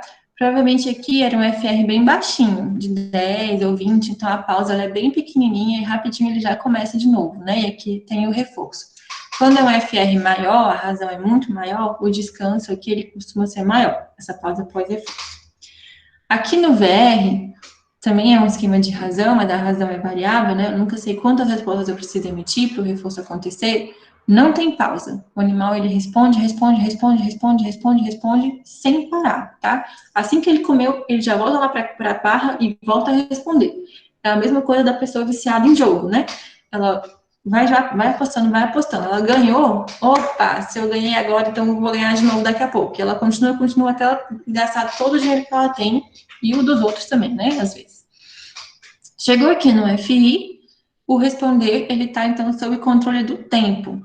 Passou aqui um tempo, recebi o reforço, eu paro de responder e as respostas vão se tornando mais prováveis à medida que vai chegando o próximo reforçador. Então, à medida que o intervalo termina, né? Vai chegando próximo do intervalo lá programado pelo FI. O VI, ó, é o que tem taxas de respostas mais baixas e mais estáveis aqui. Ele vai respondendo, foi reforçado. Vai respondendo de vez em quando, reforço.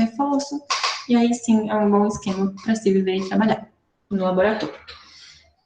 Esses esquemas, então, FI, VI, FT, FR e VR, são os esquemas, né, que exigem que uma resposta seja emitida e para ter a consequência, né, e estabelecem diferentes regras, na verdade, para que a resposta seja emitida e entre em contato com o reforço. Depois de trabalhar com isso, o Skinner, ele teve uma curiosidade que foi assim, o que será que acontece com o comportamento se eu entregar o reforço sem que o animal pressione a barra?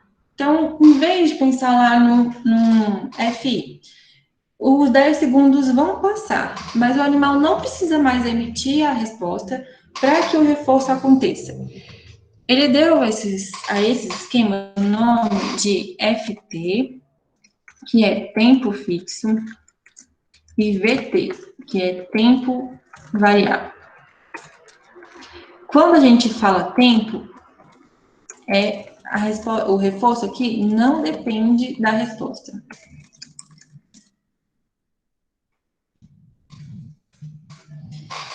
Quando a gente fala de FI e VI, intervalo, o reforço depende da resposta, tá? Por mais que tenha esse critério de tempo, quando o tempo acaba, o intervalo acaba, o animal tem que responder para o reforço vir. Se passou 10 segundos e o animal não responde, ele não vai ser reforçado, não tem reforço, o reforço não aparece. Que é diferente do FT. No FT, independente do que o animal esteja fazendo, se ele estiver bicando alguma coisa, se ele estiver se limpando, se ele estiver cheirando a caixa, se ele estiver dando uma voltinha, ele vai receber o reforço, tá? O Skinner estava realmente curioso aqui em brincar com essa noção de contingência. Porque o que é uma contingência? É uma relação de dependência entre uma resposta e a consequência, né? Então, se uma resposta, então uma consequência.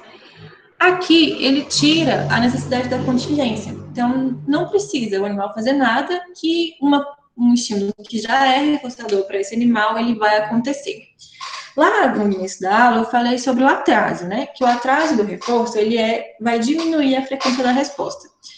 Isso nos dá a noção de que, além da contingência, então, além da consequência depender do que eu faço, a passagem do tempo também é importante para manter um comportamento acontecendo.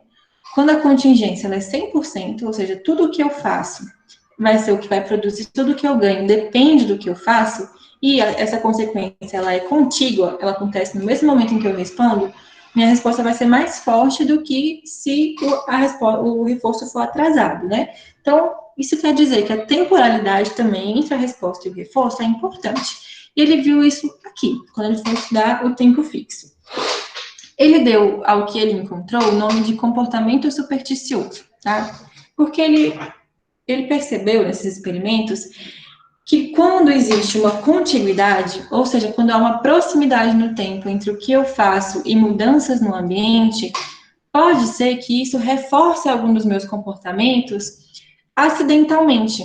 Aquela consequência não foi produzida pelo que eu fiz, mas como elas aconteceram muito próximas no tempo, isso acaba reforçando o meu comportamento. E aí eu vou continuar fazendo aquilo, mesmo que não seja a minha resposta que produza aquela consequência.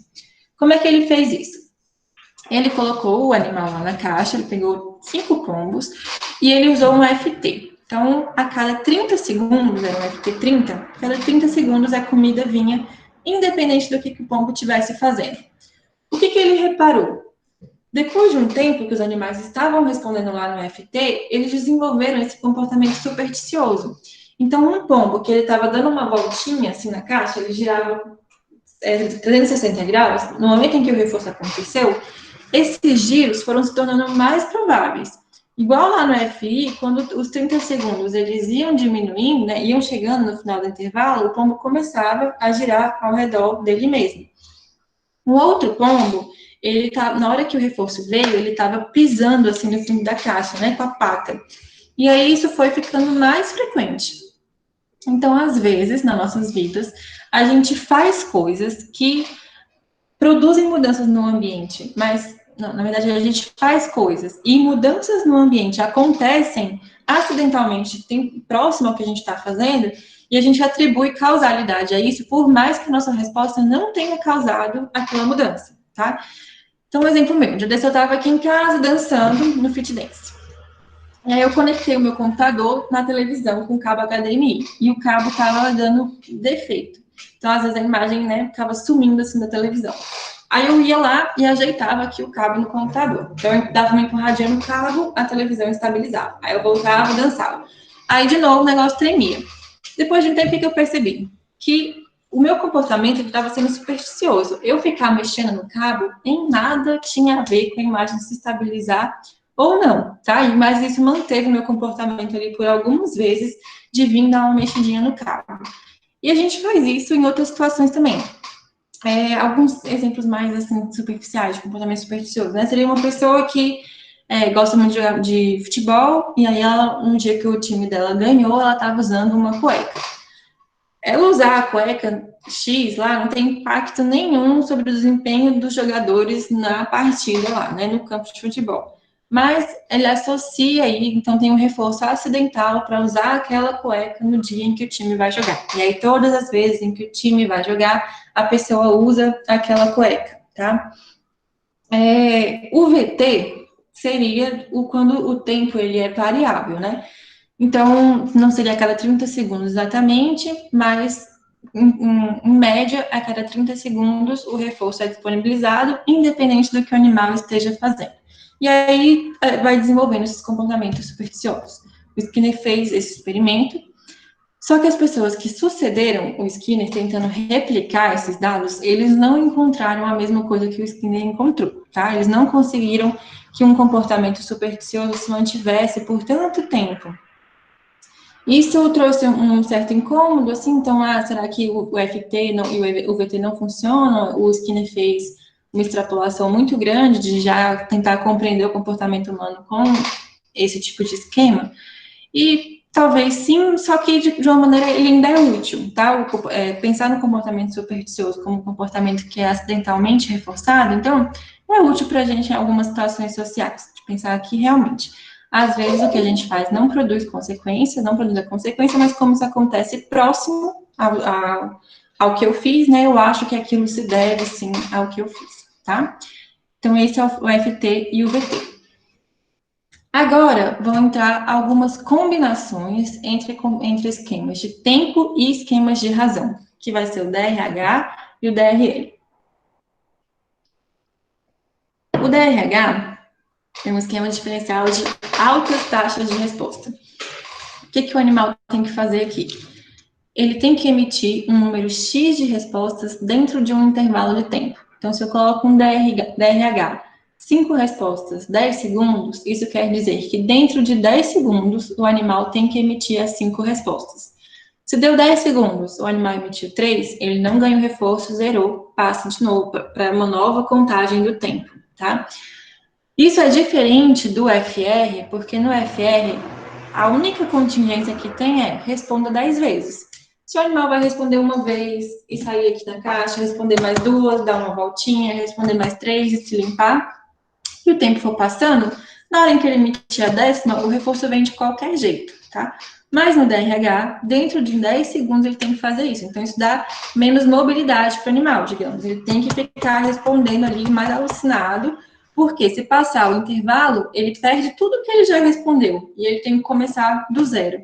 Então, o DRH, ele produz taxas de respostas ainda mais alta do que o FR, tá? Porque ele exige que eu responda dentro de um intervalo de tempo. Esse eu acho um pouco mais difícil de pensar em exemplos na vida, assim. De manhã até tiveram assim, uma competição. Achei um bom exemplo, assim, uma competição que eu tenho que, não sei, correr dentro de um intervalo de tempo, né? Eu vou correr rapidão ali naquele intervalo, e se eu corro antes ou depois do tempo ali da corrida, né, não vai fazer diferença, não tem reforço. Tem que ser naquele intervalo e correr o máximo que eu puder, por exemplo. Um DRL, ele é o contrário. O organismo ele não pode responder dentro de um intervalo de tempo. Eu tenho que esperar o tempo passar e eu respondo. Se eu responder dentro do intervalo, isso reseta o cronômetro e aí ele zera e eu tenho que esperar de novo. Então, se é um DRL 10 segundos e eu respondo quando chega aqui, né? Passou 1, 2, 3, 4, 5, 6 segundos, eu respondo, zerou, começa a contar de novo. 1, 2, 3. E aí, só quando passa 10 segundos que eu posso responder, e aí minha resposta vai ser reforçada. Isso gera taxas baixíssimas de resposta. Porque a cada resposta que eu dou errada, né, ou seja, dentro do intervalo, isso vai tornando o meu reforço cada vez mais distante, que agora eu vou ter que esperar mais tempo ainda para eu ganhar o reforço, tá? Então, no FI, a gente observou lá na curva, né, que vai chegando próximo dos 10 segundos, o animal já começa a responder, antes de dar 10 segundos. Lá no 8º, segundo, já está respondendo em muita frequência.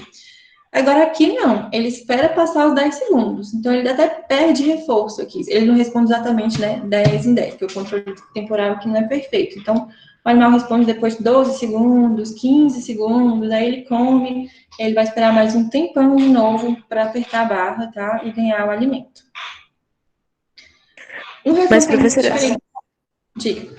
como que vai ensinar um animal a esperar esse tempo ou agir, ter determinada resposta dentro desse tempo? Como que eu Tem um ensino? DRL. É, Você põe o animal lá, o animal descobre. O animal descobre qual é o esquema de reforçamento. Isso é muito interessante da gente pensar, assim, porque esses padrões, né, que eu fui mostrando nos gráficos, eles vão se desenvolvendo e ninguém contou para o animal qual é o esquema, né? Ninguém contou qual era a regra que ele tinha que atingir para ganhar o reforço. Ele aprende que ele tem que responder 10 vezes no FR10, ele aprende que ele tem que responder várias vezes no VR, no FI ele aprende que o reforço vem de acordo com o tempo, e no DRL ele também percebe que quanto mais ele responde, mais longe o reforço vem, tá? Um cuidado que deveria ter que ter antes, né? Você ensinar primeiro um comportamento de pressão à barra por um CRF, senão o comportamento vai estar baixíssimo, né? Se você tentar ensinar de uma outra maneira. E aí, primeiro, você coloca um FI, porque aí você ensina o animal a discriminar a passagem do tempo. E aí, depois, você coloca um DRL. Seria uma maneira mais fácil de você chegar até lá, tá? Seria passando por um FI antes, para garantir que o animal tenha a discriminação temporal, né? Que ele adquiriu a discriminação temporal. Ficou claro? ficou. O DRO é um esquema em que eu vou reforçar qualquer outra coisa a não ser uma resposta específica. No laboratório, o que a gente faz? Se o animal pressionar a barra, ele não ganha comida. Se ele não pressionar, a comida vem de tempos em tempos. Então, a cada 10 segundos, por exemplo. A cada vez que ele vai lá e pressiona a barra, ele adia, então, o reforçador. O que isso faz? Com que não haja nenhuma resposta de pressão à barra. Isso aqui é muito semelhante à extinção e é muito utilizado para o pessoal que trabalha com crianças autistas. Então, é um esquema muito utilizado na análise aplicada do comportamento. Por quê? A extinção, em alguns momentos, ela pode ser perigosa. Por exemplo, no caso de uma criança autista, né? Então, os autistas, eles têm um comportamento característico que é comportamento de autolesão. Então, as crianças, elas podem se morder, elas podem se unhar, podem bater a cabeça na parede. E se esses comportamentos acontecem, eles estão sendo mantidos por algum reforçador. Esse reforço pode ser, em algumas situações, a atenção de alguém. Às vezes, pode ser a própria estimulação, tá? Então, algumas crianças têm aquele movimento estereotipado, né? De fazer algumas coisas assim, ou então balançar. Ali é a própria estimulação corporal que vai mantendo o comportamento. Mas, em alguns casos de autoagressão, pode ser que a atenção de quem está ao redor seja o que mantém o comportamento acontecendo. Eu não tem como, eticamente, eu dar extinção para esse comportamento. Porque se uma criança começa a se autolesionar numa intensidade, né, de bater a cabeça na parede, pode acontecer alguma coisa muito grave com ela, né, até que a extinção ocorra e ela pare de responder. Então, os adultos presentes não podem simplesmente não dar consequência de atenção aí, né, senão a pessoa pode realmente se prejudicar muito. Então, o esquema que é utilizado é o DRO. Eu começo a reforçar, quando eu vejo que isso pode acontecer, né, a autolesão está para acontecer, eu começo a reforçar todos os outros comportamentos que a criança esteja emitindo que não seja a autolesão, tá? Então, o que eu faço aqui é enriquecer de reforço o ambiente da criança. Se ela olhou para um lado, é reforço, se ela fez tal coisa, é reforço, eu vou dando reforço, reforço, reforço, e aí isso reduz a chance de que ela tenha o comportamento de autolesão, tá? Mas se ela chegar a ter, não dá para simplesmente ignorar também. Mas aqui você, ao contrário da extinção, você vai disponibilizando o reforço de atenção para outros comportamentos também, tá? Na extinção seria só retirar a atenção para o comportamento de autolesão. Aqui você dá atenção para outras coisas que ela está fazendo, e isso que faz com que o comportamento de autolesão reduza de frequência. Então, a gente viu aqui, né, a maioria dos esquemas de reforçamento que existem na análise do comportamento. A nossa vida, ela não é um esquema de reforço só, né, como eu falei da semana de prova. Ela é quase um combinado de um FR com um FI, porque ela acontece em tempos fixos, mas ela exige altíssima frequência de resposta. E a gente vai ter situações que tem várias coisas a quais eu preciso responder, né? Tem a família de vocês, tem a faculdade, tem o trabalho, você precisa distribuir o seu comportamento em todas essas alternativas aí dentro da sua vida. Então, no laboratório, a gente tentou também reproduzir isso, né? E ir combinando diferentes esquemas em diferentes situações, e isso são chamados os esquemas compostos.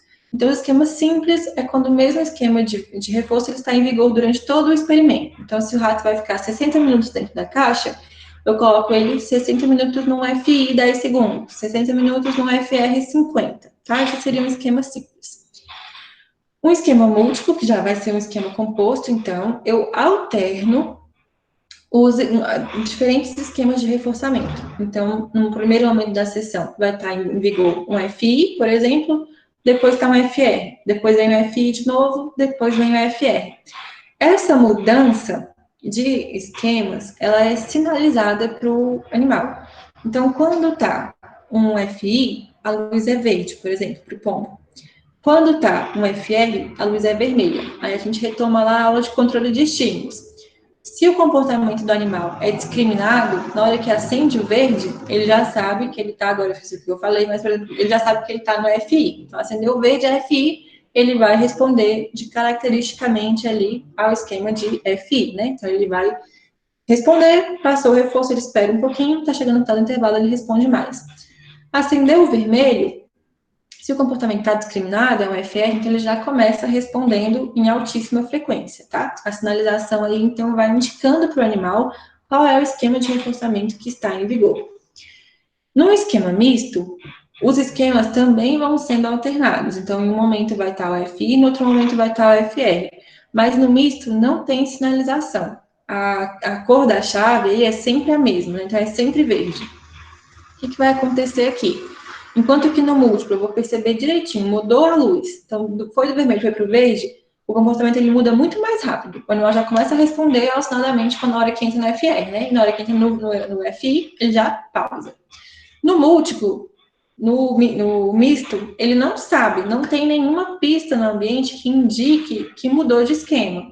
Então, ele vai ter que entender aqui qual é o esquema que está em vigor pela própria consequência, tá? Então, se ele está respondendo aqui no FR várias vezes, e não está vindo reforço, então, peraí, vai ver, eu estou num esquema de FI. Então, agora eu tenho que esperar um pouquinho até eu responder, tá?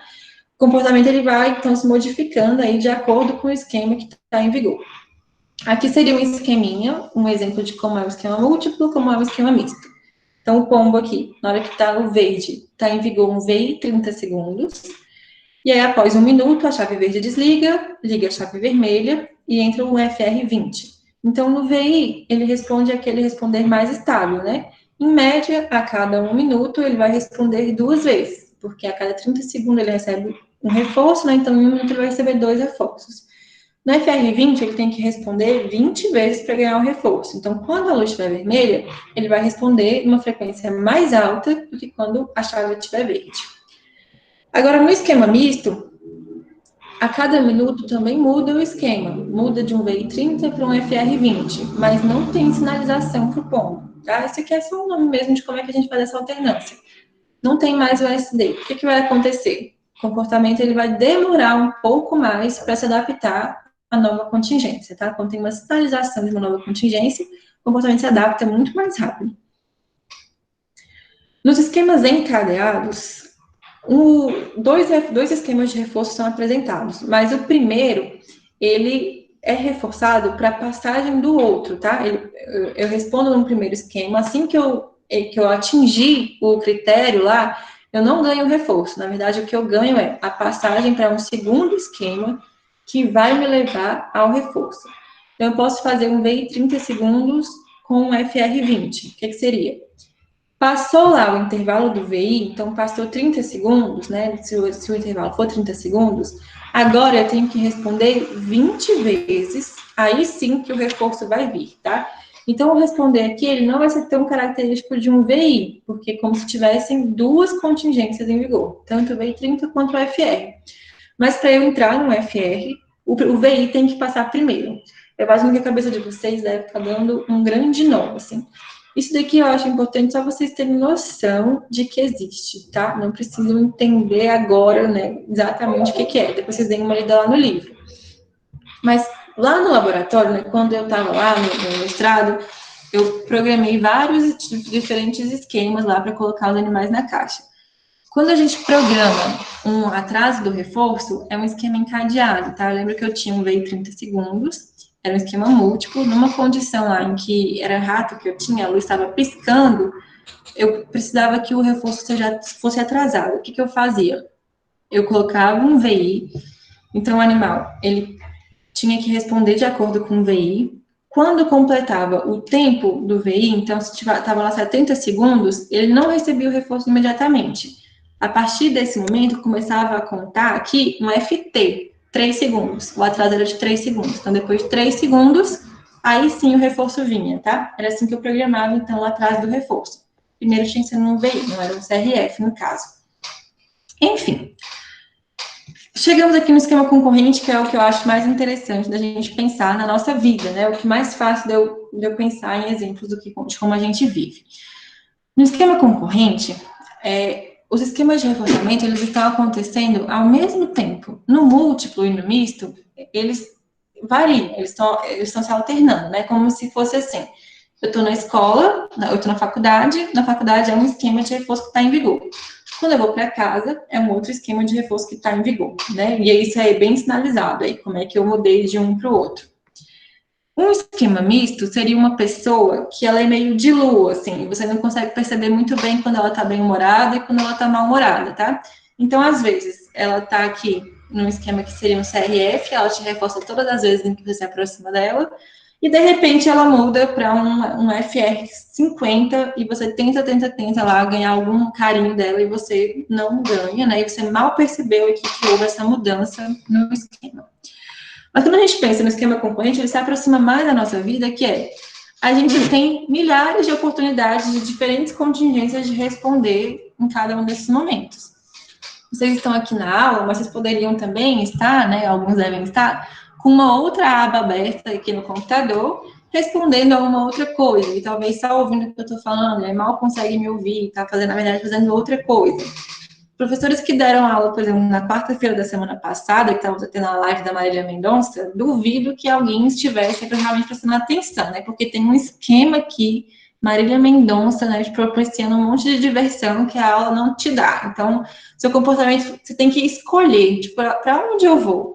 Eu vou responder a aula que está acontecendo agora, né? Vou sentar, fazer anotações, assistir o que a professora está falando, ou eu vou abrir uma outra aba e fazer uma outra coisa, ou eu vou pegar meu celular e vou ficar aqui no meu celular. Então, na nossa vida, é basicamente um esquema concorrente, né? São várias coisas que estão acontecendo ao mesmo tempo, várias contingências disponíveis.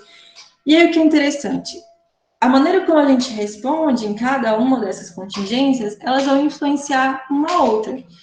Então, quando a gente vê lá no início, assim, parece que a análise de comportamento é muito simplória, né? Tipo, tem as contingências e tal, mas a gente também vai entender, vai pesquisar como é que as contingências, elas afetam uma outra. Não é simplesmente ter uma contingência, tipo, ter um casamento e eu vou responder só aquele casamento. Na minha vida tem várias outras coisas às quais eu preciso responder também. Mas olhando no laboratório de uma maneira mais simplificada, como é que isso era estudado? Eu colocava lá o pombo, né, na caixa de Skinner, acendia duas chaves, numa chave está em vigor um esquema e na outra chave está em vigor um outro esquema. Como será que o pombo vai distribuir o comportamento dele entre essas duas chaves? Aqui, ó, no exemplo que está aqui, uma chave estaria um VI 30 segundos, na outra chave está um VI 60 segundos.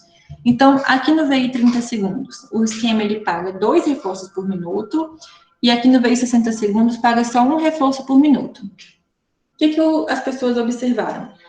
Que o pombo, ele responde 2 vezes mais aqui no VI 30 do que ele responde aqui. Então, se ele responder 60 vezes aqui, ele vai responder 30 vezes no VI 60 segundos. Por quê? Do ponto de vista, assim, ótimo, né? É melhor eu responder nos dois, porque eu vou maximizar a quantidade de reforço, né? Se eu responder só no VI 30 segundos, por mais que ele me pague mais, eu vou perder todos os reforços que estão disponíveis aqui. Então, o melhor a se fazer é, eu respondo um pouquinho aqui no V30 segundos, opa, comi, então talvez lá no 60 já esteja disponível. Aí eu vou lá e aperto, opa, estava disponível, aí eu como. Aí eu volto e respondo aqui no V30 segundos, que é o que me paga mais. Depois eu vou lá um pouquinho no V60. Se tiverem esquemas diferentes, né, essa distribuição de respostas vai ser diferente. Se aqui tiver, por exemplo, um FR3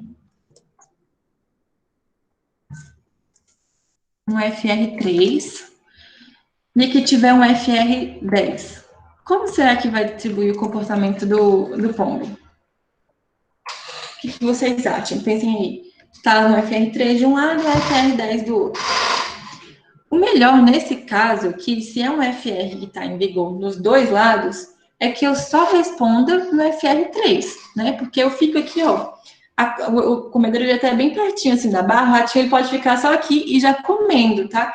Então eu ganho muito mais se eu responder sempre aqui do que se eu ficar respondendo 10 vezes aqui e aí até ganhar o reforço, né? Para eu ganhar um reforço aqui, eu já ganhei 3 aqui no FR3. Então, ele vai responder só no FR3. Mas se tiver um FR10 e um FI,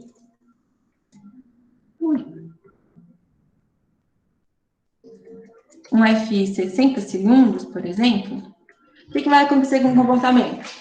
Ele vai ficar respondendo a maior parte do tempo aqui no FR10, então produzindo, opa, 10 comeu, e à medida que o tempo vai passando, ele vai lá e responde um pouquinho nos 60 segundos também. Então, o nosso comportamento, ele vai se distribuindo aí ao longo, entre as contingências, como? Aí foi o que estudaram, identificaram que nosso comportamento se distribui de acordo com o número de reforço que a contingência paga, tá? Então, o que as nossas escolhas, elas são influenciadas pelo quê? Pela disponibilidade de reforçadores em cada uma das opções. Eu tendo a escolher aquela opção que me dá mais reforçadores do que as outras opções disponíveis. Se eu posso ir respondendo nas duas opções, eu vou ir respondendo mais naquela que me paga mais e um pouco menos naquela que me paga menos, mas o suficiente para que eu ganhe a maior quantidade de reforço nas duas opções. A isso se deu o nome de lei da igualação. Então, a lei da igualação diz o quê? A taxa de respostas, ela tende a se igualar à taxa de reforço em determinada situação. Tá? O meu comportamento, ele vai sendo guiado aí pelo número de reforços que cada uma das opções tem. Eu lembro que uma vez, até no ponto de discussão, que é uma tarefa que vocês vão ter que fazer, né? Uma aluna me questionou, ela falou assim, Fábio, eu acho a análise do comportamento muito complicada, eu acho muito simplista ficar falando que só o ambiente que influencia nas coisas que a gente faz, porque eu vejo que tem outras coisas que influenciam também. Eu penso nos meus filhos, por exemplo.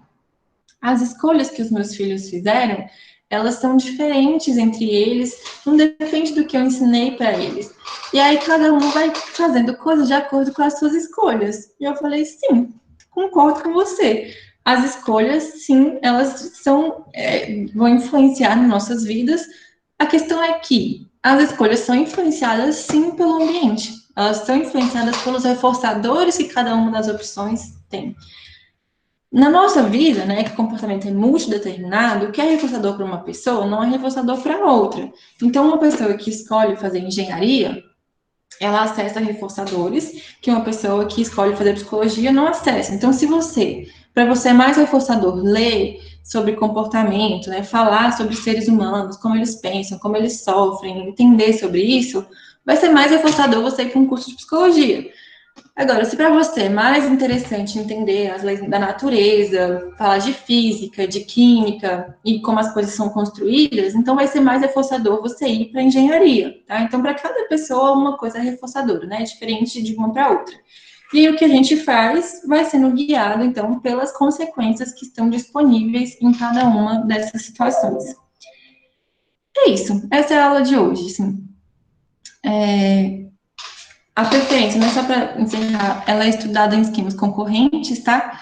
O que a gente faz é disponibilizar aqui no laboratório, né? As duas possibilidades, e aí a gente vê aonde que o animal responde mais. e a preferência foi entendida operacionalmente, então, no laboratório, como maior número de respostas. O animal responde mais naquele lugar onde ele prefere trabalhar. Se eu vejo que ele responde mais no FR do que no FI, eu digo que ele prefere no FR, tá? Não é tão simples assim, mas essa é mais ou menos a ideia.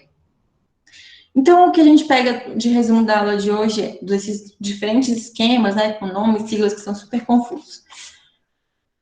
Raras vezes na nossa vida a gente está em CRF. Muitas vezes a gente tem que trabalhar até a gente receber reforçador. Tanto nas nossas vidas sociais, principalmente, o Skinner fala que, né, que os seres humanos, para dar reforçador para outro, a gente está em esquemas que são variáveis. Tem hora que eu posso estar muito bem, e toda vez que alguém vier falar comigo, eu sou super simpática, então eu vou estar sempre reforçando o comportamento dessa pessoa. Agora, acontece alguma coisa comigo, pode ser TPM, por exemplo, e o esquema de reforço muda. Agora, não é mais CRF. Eu vou estar num VI. Às vezes eu vou ser simpática, às vezes eu não vou ser simpática, tá? Então, existem diferentes critérios que eu preciso emitir as respostas para acessar os reforçadores, né? Esses critérios são ambientais, então são diferentes situações ambientais que são arranjadas para que eu acesse o reforçador, e o padrão de cada um dos esquemas, na verdade, cada um dos esquemas, eles vão gerar padrões diferentes. Se eu estou num intervalo fixo, num FI, meu padrão vai ser responder pouco no início do intervalo, responder muito no final do intervalo, né? São os prazos. A gente vai responder assim, não tem jeito. Se não tiver prazo, nem responde, né? Por isso que a gente precisa de prazo. Se eu estiver no FR, se eu trabalhar com comissão, então, eu vou estar todo dia lá na loja. Eu vou chegar 10 horas na loja e vou embora 10 horas, vou trabalhar fim de semana. Se alguém já tem alguém próximo, né, que trabalha em shopping, alguma coisa assim, você vê o ritmo que as pessoas trabalham. Que é isso, elas vão além do horário delas, elas vão em dias em que elas não precisariam ir, elas estão sempre trabalhando. Então é isso, esse é o resumo. Essa aula eu acho complicada, né, porque como eu falei, ela é um pouco mais distante, assim, da nossa vida, né, quando a gente tenta aplicar os conceitos, mas é interessante também a gente pensar que como a gente responde, esses padrões vão sendo determinados também pelo ambiente. O que vocês acharam desse conteúdo?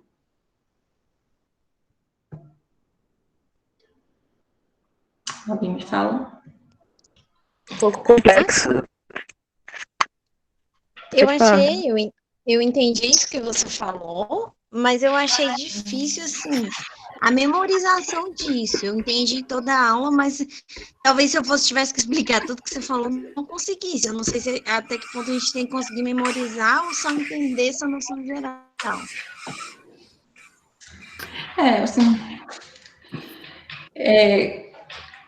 Quando eu fiz a minha prova de mestrado, para entrar no mestrado lá da UNB, eu nunca esqueci, uma das questões era exatamente algo parecido, pelo menos, né, com aquele slide que tem os diferentes gráficos de um FI, de um VR, de um VI, e eu tinha que identificar na questão qual eram aqueles esquemas que estavam em vigor, tá?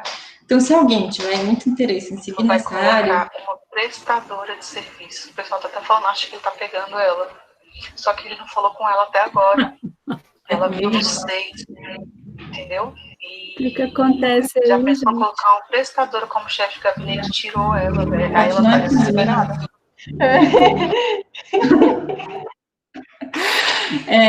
Lá na prova do meu mestrado, então, para entrar no mestrado, né, tinha exatamente essa questão. Eu tinha que identificar qual dos gráficos ali era de cada um dos esquemas que estavam em vigor, né? Depois que eu entrei no laboratório, isso se tornou rotina na minha vida, é bem fácil identificar. Aqui, gente, a prova não vai ser como era antes, né? Se fosse, iria exigir um pouco mais, assim, de memorização, de que é cada uma das coisas, né? Agora, como não tem mais esse controle de prova que a gente está vigiando, cola e tal, vai ser mais tranquilo. Professora, assim, eu até fiz um desabafo ali no grupo da turma, dizendo que eu não estou conseguindo fazer as conexões necessárias para aprender esse conteúdo. Eu vejo as aulas, eu leio os capítulos, eu tento responder os estudos dirigidos, mas falta alguma coisa para poder fazer as conexões necessárias para entender. Eu fico assim, me sentindo a mais burra de todas, porque eu tô assim, boiando demais. Eu tenho até vergonha de fazer alguma pergunta para achar assim, que eu não estou conseguindo entender.